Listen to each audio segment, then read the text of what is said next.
Hello అండి అందరికీ.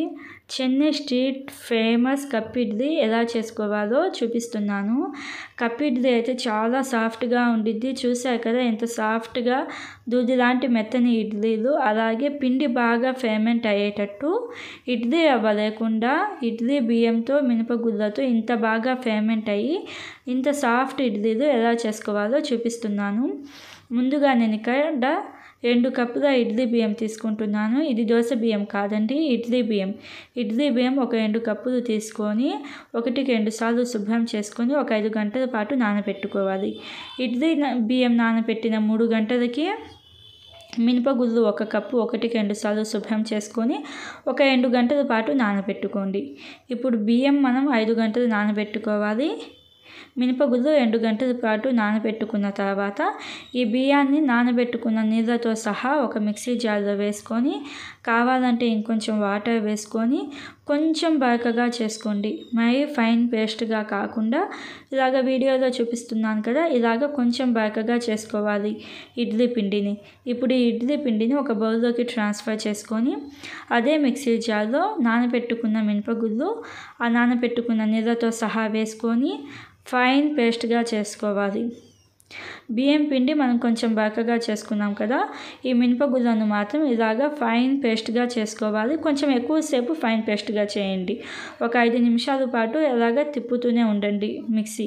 అలా అయితే మనకి ఇంకా సాఫ్ట్గా ఉంటాయి. ఇలాగా ఒక మిక్సీ బౌల్లో వేసుకొని ఒక 5 నిమిషాల పాటు పిండిని ఇలాగ కలుపుతూనే ఉండండి. పిండిని బాగా కలపడం వలన మనకి ఇడ్లీలు సాఫ్ట్గా ఉంటాయి, అది గుర్తుంచుకోండి. ఇలాగ బాగా కలిపిన తర్వాత పైన ప్లేట్ పెట్టేసి ఒక 10 గంటల పాటు ఫెర్మెంట్ అవ్వాలి. నాకు పిండి ఎక్కువ అవుతుంది అనిపించింది, అందుకని నేను కింద ఒక బౌల్ పెట్టేశాను. చూసారుగా పిండి అయితే ఎంత బాగా ఫెర్మెంట్ అయిందో. ఇలాగ ఫెర్మెంట్ అయిన పిండిని ఒకసారి బాగా కలుపుకొని ఇడ్లీ బ్యాటర్ కన్సిస్టెన్సీ చూసుకోండి. కావాలంటే ఇంకొంచెం వాటర్ వేసుకొని సాల్ట్ మీ టేస్ట్కి తగినంత సాల్ట్ వేసుకొని ఒకసారి బాగా కలుపుకోవాలి. మనకి ఇడ్లీ పిండి కన్సిస్టెన్సీ వచ్చేటట్టు బాగా కలుపుకోవాలి.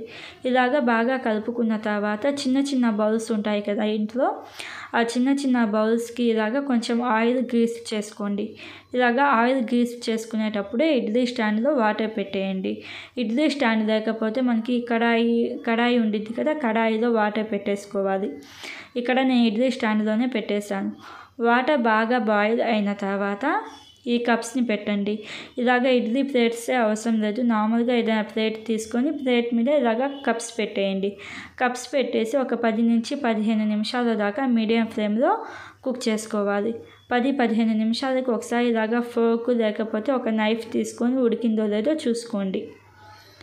10-15 నిమిషాలకి బాగా ఉడికిద్ది. మీరు చిన్న బౌల్ తీసుకుంటే తొందరగా ఉడికిద్ది. నావి కొంచెం పెద్ద బౌల్స్ కదా, అందుకని నాకు కొంచెం ఎక్కువ సమయం తీసుకున్నాయి ఇవి ఉడకడానికి. ఇలాగా ఉడికిన ఈ ఇడ్లీలను డీమౌల్డ్ చేసుకోవడమే. చూసారు కదా ఎంత ఈజీగా వచ్చేసాయో ఇడ్లీలు. తెల్లగా పువ్వులాగా భలే ఉన్నాయి. చూడండి ఎంత సాఫ్ట్గా ఉన్నాయో. సాఫ్ట్గా దూది లాంటి మెత్తని ఇడ్లీలు.